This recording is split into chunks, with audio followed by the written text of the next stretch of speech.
અડધા ક્લાસને તો ભણવું જ નહીં. જો તમારી ઈચ્છાઓ ચોક મારફતે વ્યક્ત થઈ ગઈ, ચોક પડીને તૂટી ગયો કે ના બસ સોમવારની શરૂઆત આટલી ખરાબ નહીં જોઈ કે પહેલા જ દિવસે 1 કલાકનો લેક્ચર. સારું ચાલો, તો આપણે હતા PSW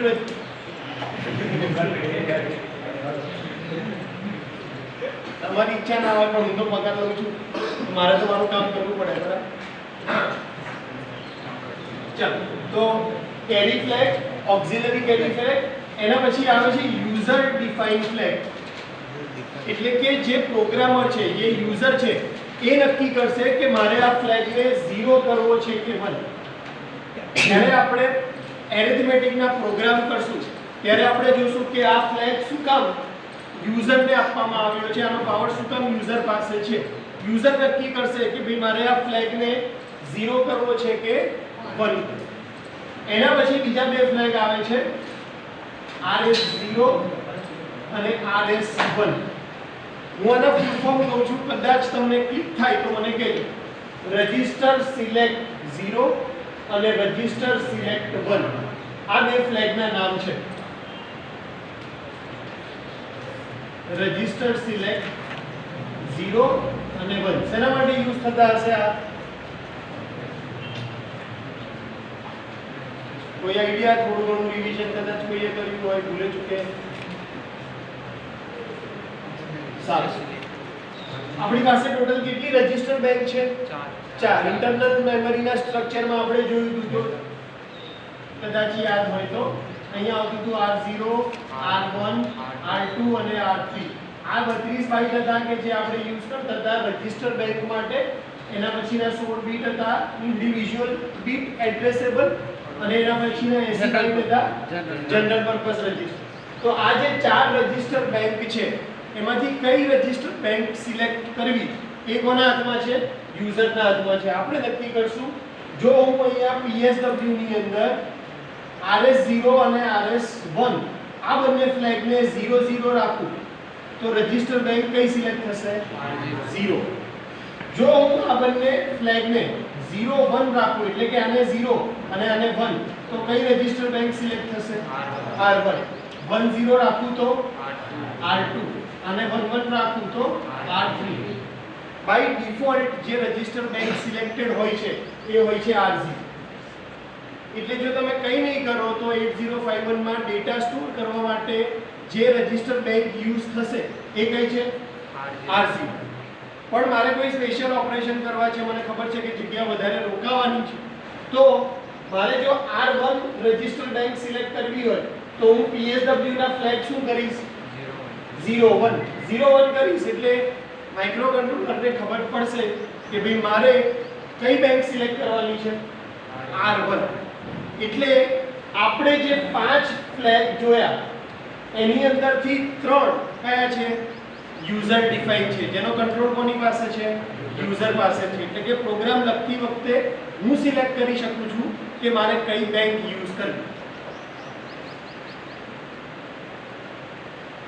એના પછી આવે છે ઓવરફ્લો ફ્લેગ. શું છે? Overflow flag. આપણું જે ઓપરેશન છે કેટલા બીટ વાળું છે? 8 બીટનું ઓપરેશન છે. જ્યારે પણ કાઉન્ટિંગ કરતા મેક્સિમમ વેલ્યુ કરતા વધારે કાઉન્ટ થાય એટલે કે આપણી અહીંયા મેક્સિમમ વેલ્યુ પોસિબલ કઈ છે? પણ જવાબ મારો આના કરતા મોટો આવે તો ખ્યાલ આવે છે હું શું કહું છું? સિમ્પલ શબ્દોમાં કહું તો મારી ગણતરી કરવાની ક્ષમતા ખાલી 0 થી 10 ની છે. કેટલી? 0 થી 10. ધારો કે હું 2 + 2 કરીશ તો કેટલો આન્સર આવશે? 4. તો એ મારી કેપેસિટી ની અંદર છે. હા બરાબર, વાંધો નહીં. 3 + 3 કરીશ તો 6. એ પણ મારી કેપેસિટી ની અંદર છે. પણ હવે હું ઓપરેશન કરું છું 6 + 6. આન્સર કેટલો આવ્યો? 12. મારી કેપેસિટી કેટલા સુધીની છે? 10. એનો મતલબ કે મારી કેપેસિટી કરતા જવાબ કેવો છે? વધારે. તો જ્યારે તમારી પોતાના પ્રોસેસરની કેપેસિટી કરતા આન્સર મોટો હોય, આપણને તો આન્સરમાં કેટલો દેખાડશે? 10. બહાર નહીં દેખાડી શકે કેમ? કારણ કે કેપેસિટી જ કેટલા સુધીની છે? 10. એટલે 10 પછી એ ઓવરફ્લો થઈ અને રિઝલ્ટ ખાલી કેટલું દેખાડશે? 2. રિઝલ્ટ કેટલું દેખાડશે? 2. આ તો શું થઈ ગયું છે? ઓવરફ્લો. જ્યારે તમારું રિઝલ્ટ તમારી રેન્જની બહાર નીકળે છે એનો મતલબ કે એ ઓવરફ્લો થયું છે. તો રિઝલ્ટ ઓવરફ્લો થયું છે કે નહીં એ ક્યાંથી ચેક થશે? આપણે ઓવરફ્લો ફ્લેગ ઉપરથી.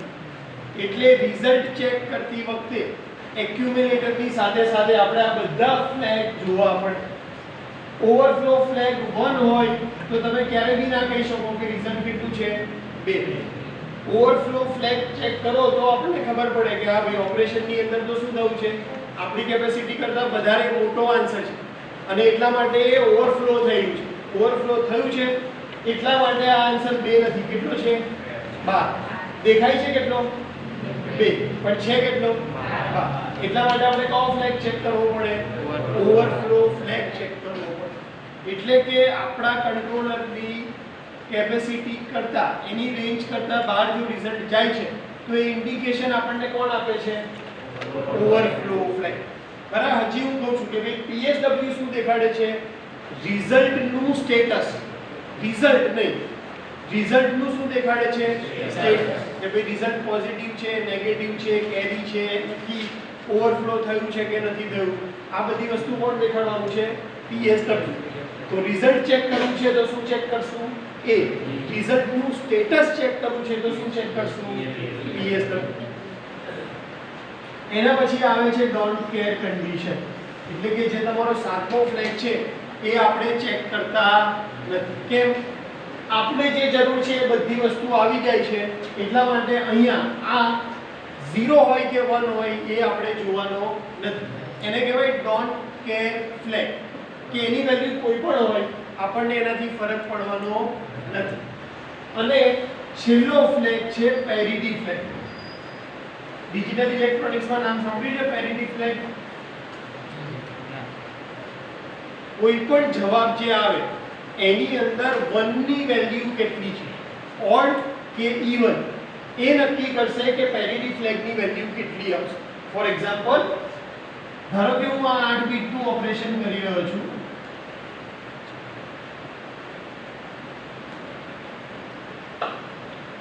એડિશન કરી તમારે મને કહેવાનું છે કે PSW ની અંદર વેલ્યુ કઈ કઈ આવશે.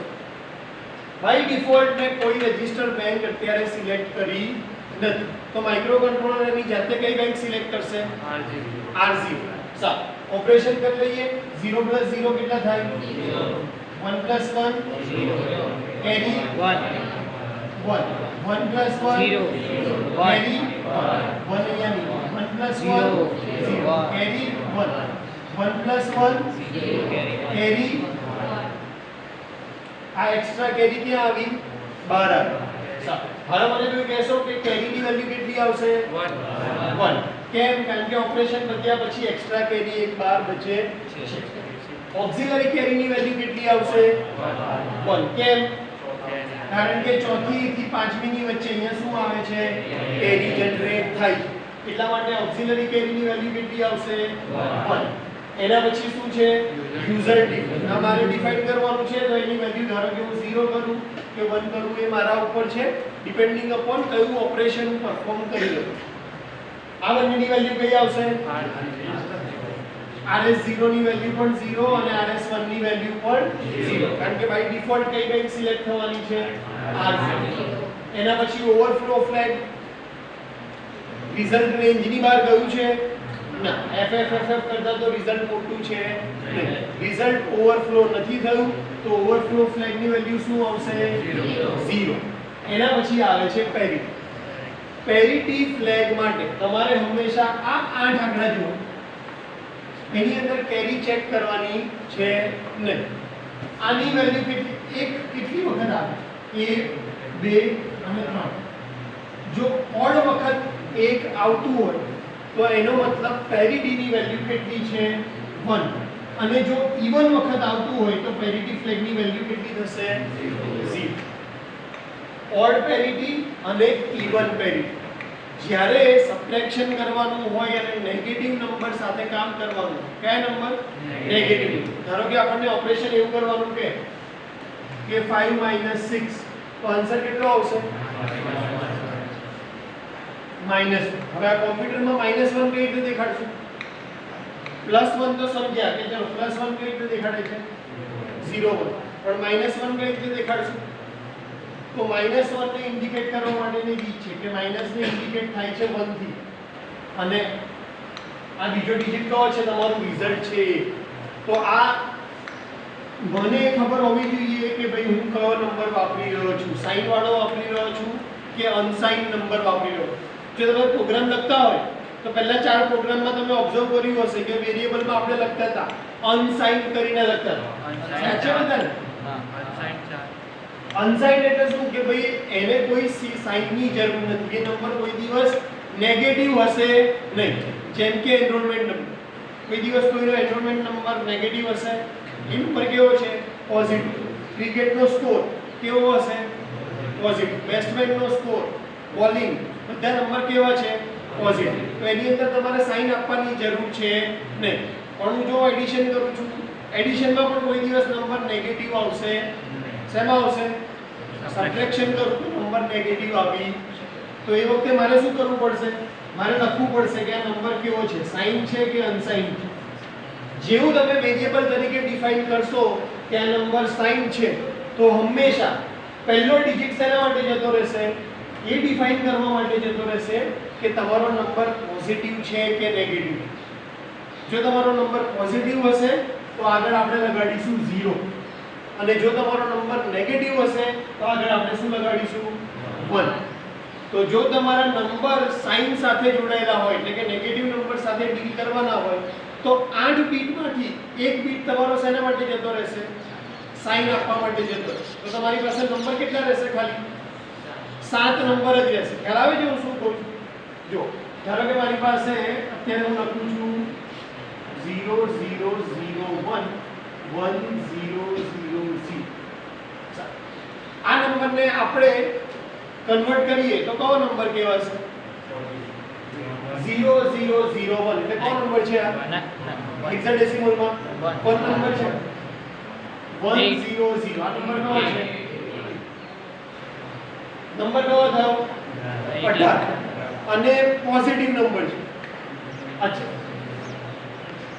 સેમ નંબર ખાલી આગળ હું શું એડ કરી દઉં છું?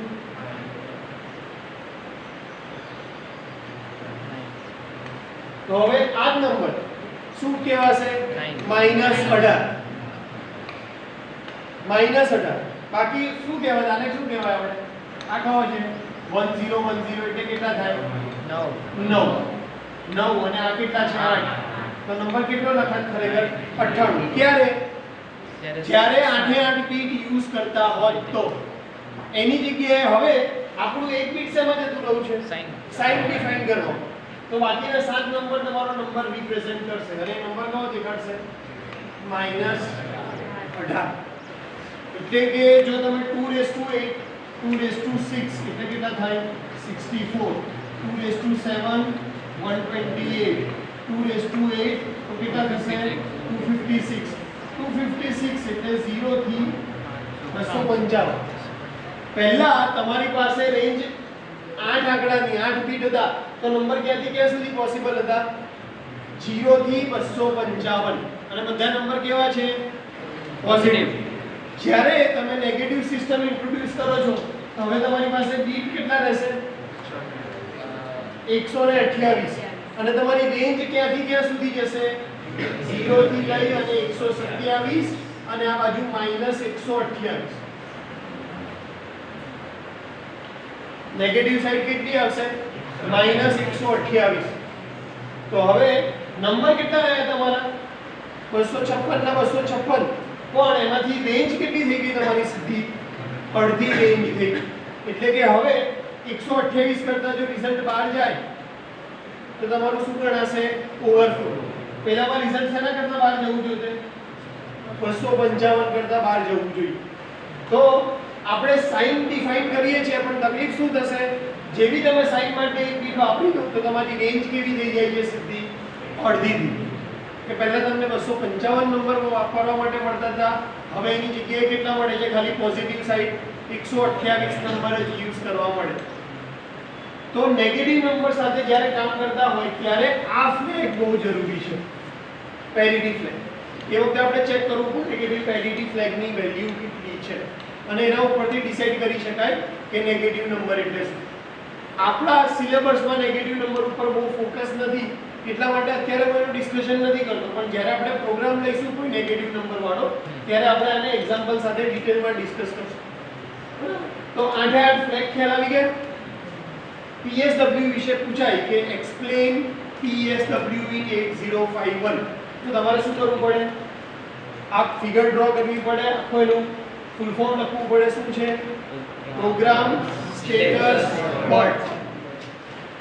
WORD, program status word. કેટલા બીટનું છે? 8 બીટનું. પહેલો બીટ કયો છે? Carry. Auxiliary user define. Register select 0, register select 1. Overflow flag, don't care અને પેરિટી ફ્લેગ. આ 8 વિશે એક એક વાક્યમાં તમને સમજાવતા આવડવું જોઈએ. અને છેલ્લે એક એક્ઝામ્પલ મૂકી દે.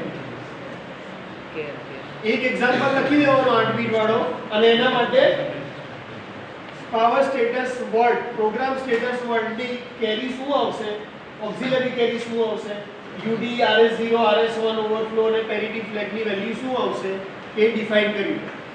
તમે એક્ઝામ્પલ લખો એનો મતલબ કે તમે આખી થિયરીને સમજ્યા છો. એટલા માટે 4 માર્ક્સ માટે જ્યારે PSW પૂછાય છે ત્યારે તમારે આ ફિગર અને દરેક ફ્લેગનું એક્સપ્લેનેશન કરવાનું હોય છે. સારું, તો આપણું આ કયું રજિસ્ટર હતું? ત્રીજું, PSW. આટલામાંથી જેટલું કામ લાગે એટલું 2 મિનિટમાં થઈ જતું. પછી હું બોર્ડ ઘૂસી અને પાછા બીજા રજિસ્ટર લઈએ. આ આખું આપણું SFR નું લિસ્ટ છે. સ્પેશિયલ ફંક્શન રજિસ્ટર ટોટલ કેટલા છે? 21 છે. અને તમને એક્ઝામમાં પૂછાય તો તમારે આખું લિસ્ટ લખવાનું હોય. 7 માર્ક માટે પૂછાશે તો દરેકનું એક એક વાક્યમાં કે 2 વાક્યમાં કામ પૂછાશે. અધરવાઇઝ એવું કહેશે કે ડિફાઇન એની 3 ઓર ડિફાઇન એની 4. તો આમાંથી તમને કોઈ પણ 4 અથવા 5 સમજાવવાના કહેશે. બરાબર, મારી દ્રષ્ટિએ જે સૌથી સહેલા છે ને એ કયા કયા છે? A છે, B છે, ડેટા પોઇન્ટર રાખવું હોય તો બી વાંધો નથી, IE, IP. આ જે પહેલા 10 છે આ સૌથી ઈઝી છે, એ તમે આરામથી યાદ રાખી શકશો. ઇવન કોઈ પણ 4 પૂછાય તો ડાયરેક્ટ કયા પકડી લેવાના?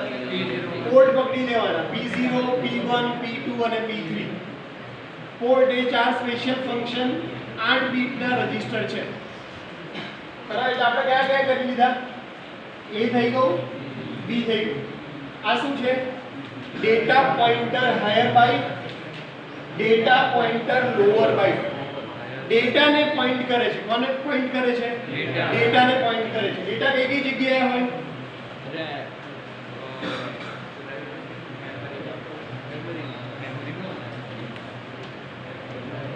તમારી જે મેમરી છે એના 2 પાર્ટ છે, પ્રોગ્રામ એટલે કે રોમ મેમરી અને રેમ મેમરી. બંને મેમરીના પાછા ઇન્ડિવિડ્યુઅલ 2 પાર્ટ છે, એડ્રેસ અને ડેટા. એડ્રેસ અને ડેટા. જો તમને મેમરી વાળો સેક્શન યાદ હોય તો તમને ખબર હોય કે ભાઈ એડ્રેસ 8 બીટ અથવા 16 બીટનું હોઈ શકે, પણ ડેટા કેટલા બીટનો હોય? હંમેશા 8 બીટનો તમારો ડેટા હશે. ડેટાને પોઇન્ટ કરે છે એટલે કે ડેટા કઈ જગ્યાએ છે એનું શું દેખાડે છે? એડ્રેસ. ડેટાનું એડ્રેસ દેખાડતો રજિસ્ટર એટલે કયો રજિસ્ટર? Data pointer. કારણ કે ડેટાનું એડ્રેસ દેખાડવાનું છે અને ડેટાનું એડ્રેસ 8 બીટનું પણ હોઈ શકે અને 16 બીટનું પણ હોઈ શકે. એટલા માટે ડેટા પોઇન્ટર પોતે 16 બીટનો રજિસ્ટર છે, જેને આપણે 8 બીટના 2 ફોર્મમાં ડિવાઈડ કર્યું. કેટલામાં કર્યો છે? 8 બીટના 2. કેમ? કારણ કે જો તમને યાદ હોય તો આપણી RAM ની કેપેસિટી ખાલી કેટલી છે? RAM ની કેપેસિટી કેટલી છે? 128 બાઇટ. 128 બાઇટ એટલે કે તમારા જે એડ્રેસ હશે કયા બીટના હશે? 8 બીટના છે.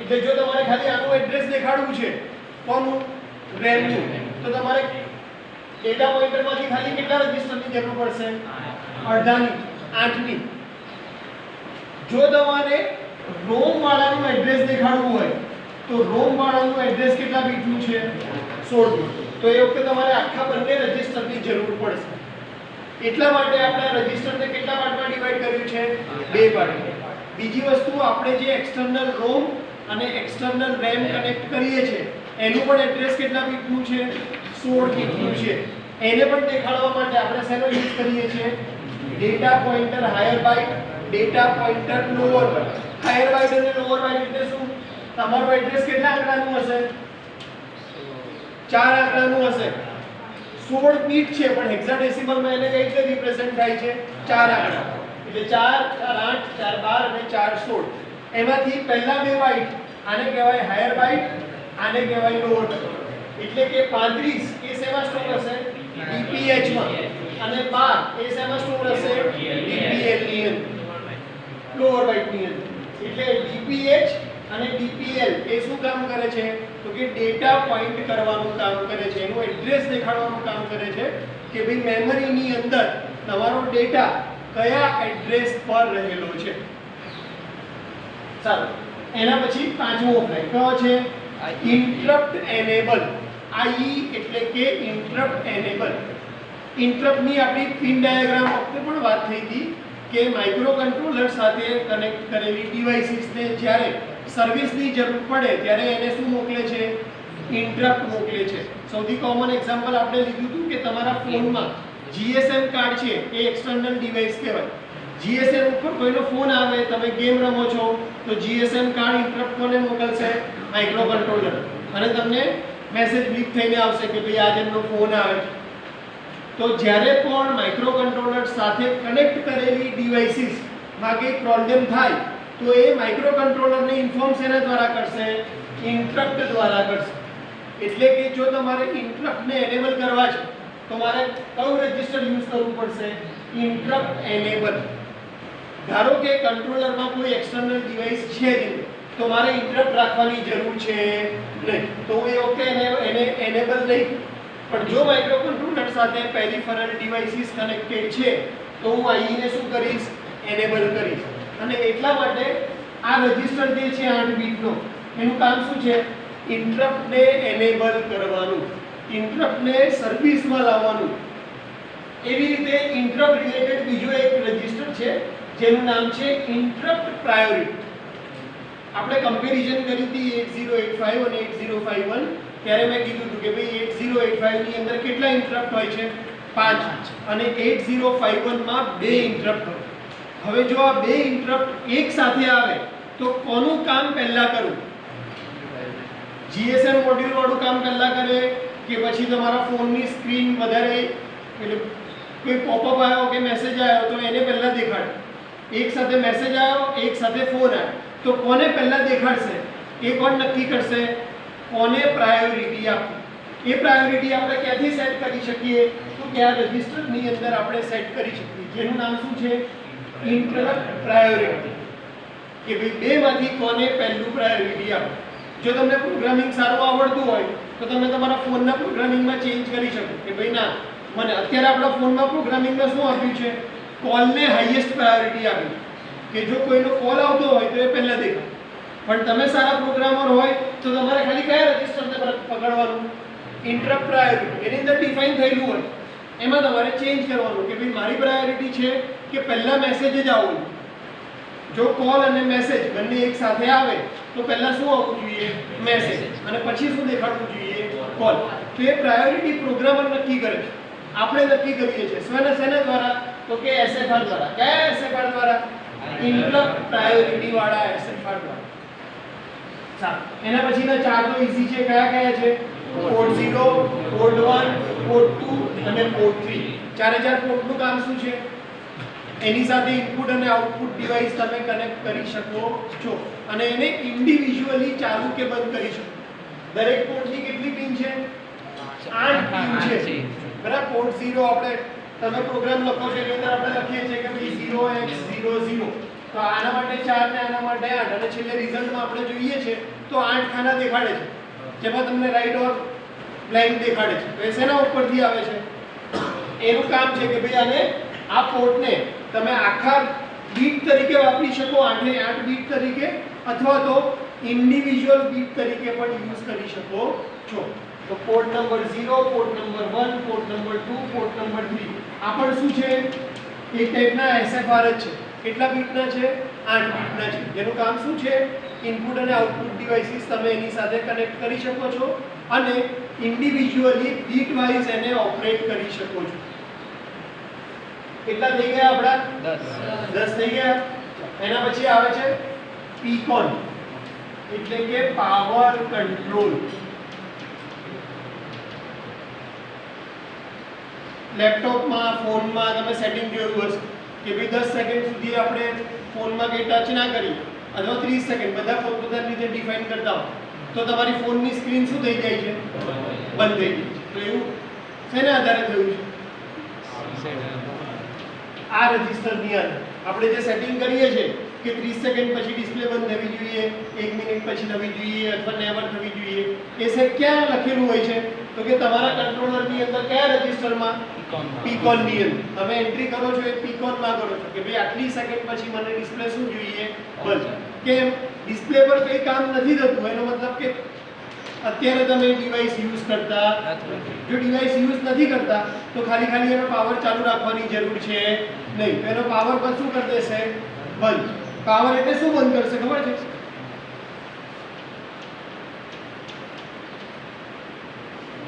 ક્લોકને ટેમ્પરરી શું કરી દેશે? બંધ. ક્લોક છે તો માઇક્રો કંટ્રોલરને ખબર પડે છે કે મારે નેક્સ્ટ ઓપરેશન કરવાનું છે. ક્લોક નથી તો માઇક્રો કંટ્રોલરને કંઈ ખબર પડશે નહીં. તો જ્યારે તમે પીકોન રજિસ્ટર યુઝ કરો છો ત્યારે આપણે શું કરીએ છીએ? ડિવાઇસનો પાવર કંટ્રોલ કરીએ છીએ. અને આ પીકોન રજિસ્ટર કઈ રીતે કામ કરશે? ઇન્ટરપ્ટની જેમ કામ કરશે. કેમ? આપણે મોબાઈલ ફોનમાં ટચ કરીએ તો ડિસ્પ્લે પાછી ચાલુ થઈ જાય છે. તો એને ખબર કઈ રીતે પડી કે મારે ચાલુ થવાનું છે ટચ કરીએ તો? કારણ કે એને શું મળશે? ઇન્ટરપ્ટ મળશે. કોને? Micro controller. કોના દ્વારા? ટચ સ્ક્રીન દ્વારા. કે કોઈ ટચ સ્ક્રીન ઉપર કંઈક કામ કરે છે. એવી રીતે કોમ્પ્યુટર પર કામ કરતા હોય તો જેવું તમે માઉસ હલાવશો અથવા કીબોર્ડમાં કોઈ બટન પ્રેસ કરશો તો તરત તમારું કોમ્પ્યુટર શું થઈ જાય છે? ચાલુ થઈ જાય. તો એ શું છે? એક ટાઈપનો ઇન્ટરપ્ટ છે કે ભાઈ હવે મારે કામ કરવું છે તો હવે પીકોન મોડને શું કરી નાખો? ડિસેબલ કરી નાખો. તમારે કામ નથી કરવું તો પીકોન મોડને આપણે શું કરશું? ઓન. પાવર કંટ્રોલ નામ બધા ફૂલ ફોર્મ તમારે યાદ રાખવા પડશે. પીકોન એટલે કે પાવર કંટ્રોલ. કેટલા બીટનું રજિસ્ટર છે? 8 બીટનું રજિસ્ટર છે જેને તમે ઓન અથવા ઓફ કરી શકો છો. સારું. એના પછી આગળ કયું છે? PSW. શું છે? Program status word. કેટલા બીટનું છે? 8. કયા? Carry, auxiliary carry, user defined, RS0, RS1, overflow, don't care અને પેરિટી. એના પછી આવે છે આ સિરિયલ કંટ્રોલ SCON. મેં તમને રિમોટનું એક્ઝામ્પલ આપ્યું હતું કે રિમોટમાંથી આપણે શું કરીએ છીએ? સિરિયલી ડેટા સેન્ડ કરી શકીએ અને ડેટા રિસીવ કરી શકીએ. તો ડેટા સેન્ડ અને રિસીવ કરીએ છીએ એને કહેવાય સિરિયલ કોમ્યુનિકેશન. સિરિયલ કોમ્યુનિકેશનને કંટ્રોલ કરવા માટે એને ચાલુ કે બંધ કરવા માટેનો કમાન્ડ આપણે કયા રજિસ્ટરમાંથી આપીએ છીએ? SCON માંથી આપીએ છીએ કે જે સિરિયલ પોર્ટને કંટ્રોલ કરે છે. એના પછી આવે છે S બફર એટલે કે સિરિયલ બફર.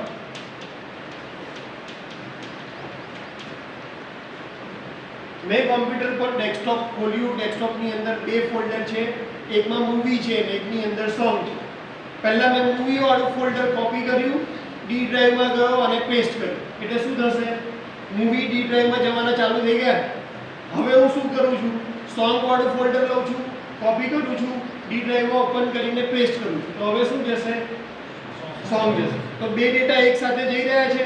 તો ડેટાને મેનેજ કરવું કે ભાઈ કોને પહેલા જવા દેવું, કોને પછી જવા દેવું, આગળ ના જવું દેવું હોય તો મારે શું કરવું પડે?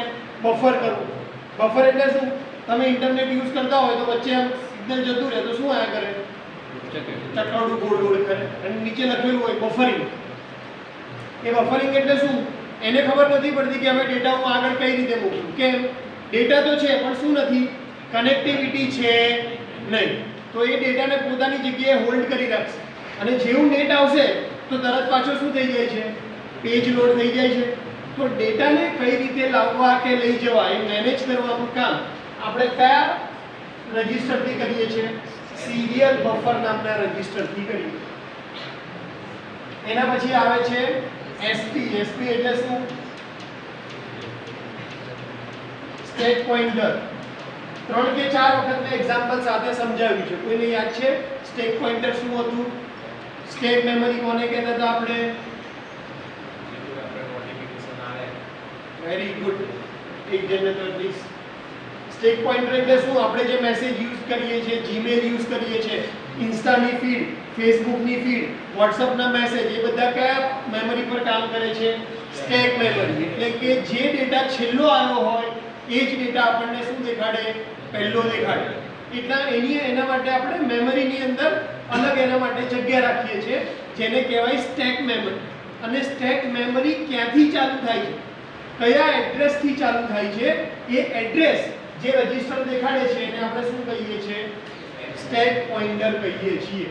તો સ્ટેક પોઇન્ટરનું કામ સ્ટેક મેમરીનું એડ્રેસ કયું છે એ ડિફાઇન કરવાનું છે. ભૂલે ચૂકે કોઈને યાદ છે કે મેમરીની અંદર આપણે 3 પાર્ટ હતા. અહીંયા 00 થી લઈને 2F, 30 થી લઈને 3F અને 40 થી લઈને ધારો કે FF. તો તમારા સ્ટેક પોઇન્ટરનું એડ્રેસ કયું હતું? કોઈને યાદ છે? નહીં. એ બી આપણે 3-4 વખત ડિસ્કસ કર્યું છે.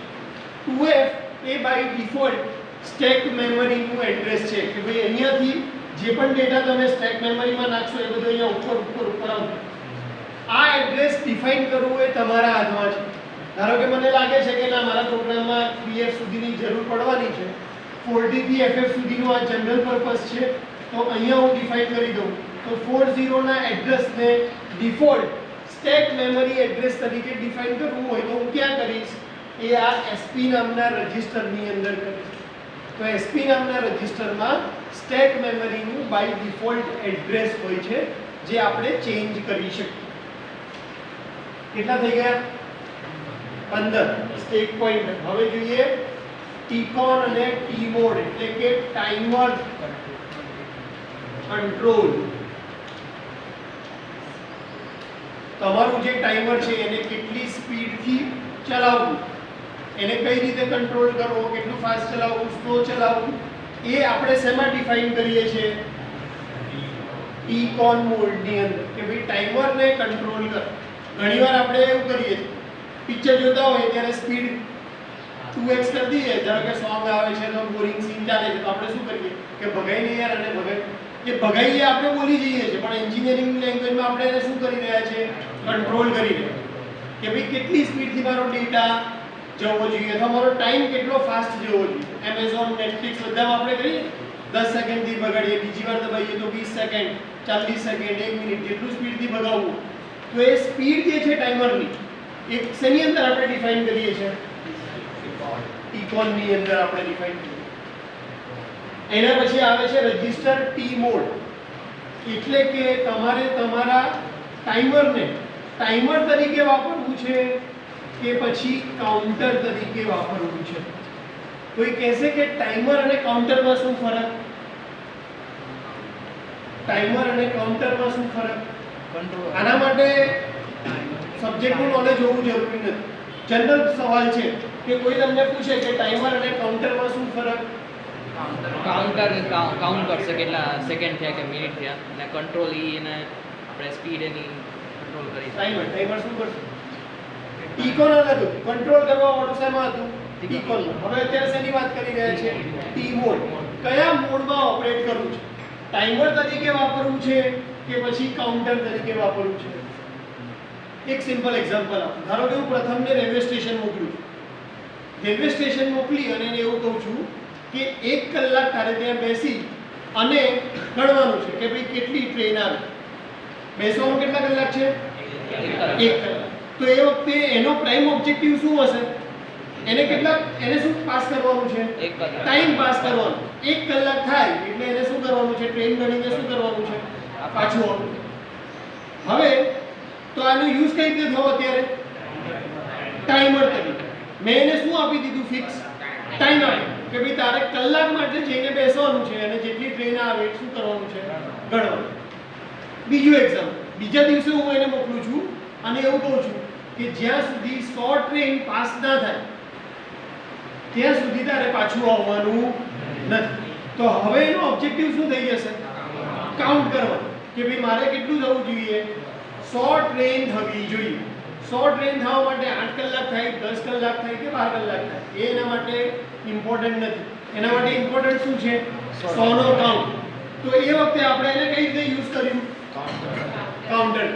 તો તમે ટાઈમરને બે વસ્તુ માટે યુઝ કરી શકો. કાઉન્ટ માટે યુઝ કરી શકો અને ટાઈમ માટે યુઝ કરી શકો. કઈ રીતે યુઝ કરવું છે એ આપણા પર ડિપેન્ડ છે. એ આપણે એને કઈ રીતે કહેશું? તો કે ટી મોડ રજિસ્ટર દ્વારા. ટી મોડ રજિસ્ટર દ્વારા હું ડિફાઇન કરીશ કે મારે મારા ટાઈમરને ટાઈમર તરીકે વાપરવું છે કે પછી કાઉન્ટર તરીકે વાપરવું છે. કેટલા થઈ ગયા? 16 17. કયા રહ્યા હવે? ટાઈમરના 4 8 બીટ વાળા રજિસ્ટર છે. એક શું છે? TL0, TH0. ટાઈમરના નામ શું છે ખબર છે આપણા? T0 અને T1. બંને 16 બીટના રજિસ્ટર છે. કેટલા બીટના? 16. બંનેને આપણે બે બે ભાગમાં ડિફાઇન કરી દીધું. T0 T0 એટલે આ બંને ભેગા થઈ અને કયો ટાઈમર બનાવશે? T0. TL એટલે આ T1 અને TH1. TL1 અને TH1 એ બંને ભેગા થઈને કયો ટાઈમર બનાવશે? T1. તમારે જ્યારે પણ કાઉન્ટિંગ ચાલુ અથવા બંધ કરવું, આપણે દબાઈએ ટાઈમર સ્ટોપ વોચ દબાઈએ, ટાઈમર ચાલુ કરીએ, ટાઈમર બંધ કરીએ, એ આપણે ડિફાઇન શેમાં કરીએ છીએ? તો એક આનું આ રજિસ્ટર છે T0. એ રજિસ્ટર આપણે શેના માટે યુઝ કરીએ છીએ? તો કે ટાઈમરને ચાલુ અને બંધ કરવા માટે. શેનો યુઝ કરીએ છીએ? TL0 અને TH0. એવી રીતે TL1 અને TH1 આ જે છે આ બંને રજિસ્ટરનો યુઝ આપણે ટાઈમર કેટલી ફ્રીક્વન્સીથી ઓપરેટ કરવું અથવા એની અંદર અલગ અલગ એડિશનલ ફેસિલિટી, કયું ટાઈમર પહેલા વાપરવું, કેટલા ટાઈમ પછી.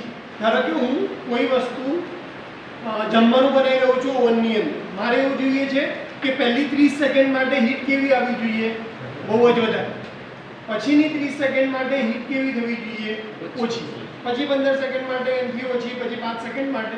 તો ટાઈમરમાં અલગ અલગ ટાઈમિંગમાં કંટ્રોલ કરવા માટે જે વસ્તુ ડિફાઇન કરવાની છે એ બધી હું ક્યાં ડિફાઇન કરીશ? TL1 અને TH1 ની અંદર ડિફાઇન કરીશ. આ આપણું લિસ્ટ હતું. કોનું? SFR. 21 SFR નું લિસ્ટ હતું.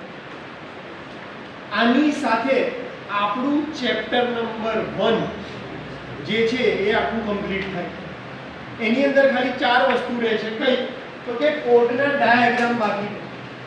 પણ કોડના ડાયાગ્રામ શીખતા પહેલા તમને ઇન્સ્ટ્રક્શન અમુક આવડવી જોઈએ અને એના માટે તમે હાર્ડવેર પર થોડુંક કામ કરેલું હોવું જોઈએ. એટલે જ્યાં સુધી આપણા પ્રોગ્રામ 5, 6 અને 7 થશે તમને થોડો આઈડિયા આવી જશે. ચેપ્ટર નંબર 2 ની આપણે થોડીક થિયરી ભણી લેશું. એના પછી આપણે આ 4ના શું કરશું? ડાયાગ્રામ જોશું. એટલે જો તમે 8051 ની બુક જોતા હશો ને તો એની અંદર કોડના ડાયાગ્રામ આપ્યા હશે. તમને થશે કે આ વસ્તુ સરે ચલાવી નથી. તો એ શું કામ નથી ચલાવી? એની પાછળ એક રીઝન છે. બરાબર? જ્યારે આપણો ટાઈમ આવશે તમને પ્રોપર નોલેજ હશે એ વખતે આપણે આના ડાયાગ્રામ જોઈશું. એ 4 ડાયાગ્રામને છોડી અને આપણું આખું ચેપ્ટર નંબર 1 આજે શું થઈ ગયું છે? કમ્પ્લીટ થઈ ગયું છે. નેક્સ્ટ લેક્ચરથી આપણે ચેપ્ટર નંબર 2 સૌથી વધારે ઇમ્પોર્ટન્ટ, લેન્ધી અને અઘરું ચેપ્ટર. કારણ કે એની અંદર શું આવે છે? ઇન્સ્ટ્રક્શન આવે છે, એટલા પ્રોગ્રામિંગ આવે. એટલે એમાં તમે એક લેક્ચરમાં આવશો, 2 લેક્ચર છોડશો, ચોથા લેક્ચરમાં આવશો, એ કંઈ કામ લાગવાનું નથી. એટલે મહેરબાની કરીને મારી રિક્વેસ્ટ છે કે ચેપ્ટર નંબર 2 માં તો એકદમ સિન્સિયરલી બધા લેક્ચર અટેન્ડ કરો, બરાબર?